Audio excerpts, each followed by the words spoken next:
90 zimemalizika, mechi ngumu, uwanja wa nyumbani, ndio kuweka rekodi ile ile pasina kuruhusu bao katika uwanja huu, lakini pia mpinzani mwingine mgumu umetoka na alama moja. Mechi ilikuwaje mwalimu? Mechi ilikuwa ni kama kusema ni ngumu, but na laumu sana upande wetu kwa sababu ukicheza na timu ngumu kama hii unapata nafasi kama zile sisi tulipata, ukikosa umeua timu. Baada kupata pointi moja na hiyo si mbaya, nashukuru Mungu kwa hilo.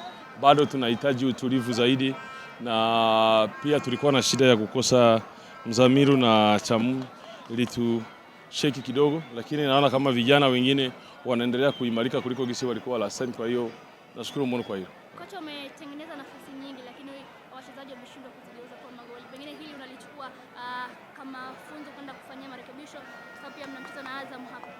Kwanza kazi ya mwalimu ni kutengeneza pattern ya kumfikisha kule.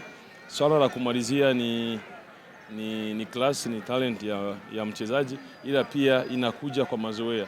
Leo amekosa hizi, ataendelea. Kwa hiyo naomba radhi kwa mashabiki wetu, lakini na viongozi, kwa sababu wanajua ndio vijana wetu, ndio kuamini, but na wao wanahitaji kupandisha scores.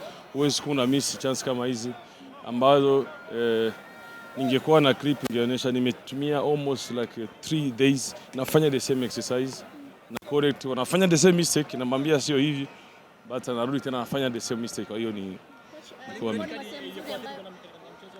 imeniathiri kwa sababu ilikuwa ni muda tumeanza kushika momentum ya counter attack, nikakuwa force kuchange nyingine aina ya uchezaji, but also sio red card as itself. Unaona kama refa alikuwa ana base sana kwa upande wetu, nafikiri mangepata red card mwanzo ilikuwa ni wao, lakini ndio hiyo, refa ni refa, hasina cha kubishana naye. Kwa hiyo ni mazoezi. Tumetrain sana hili kwa sababu nilijua kama ni moja ya area ambayo timu kubwa anaamini timu mpya ambayo ina wachezaji wapi inakuwa na hiyo shida. Kwa hiyo nimeendelea kulitrain, naona kuwa kuna changes kidogo inakuja.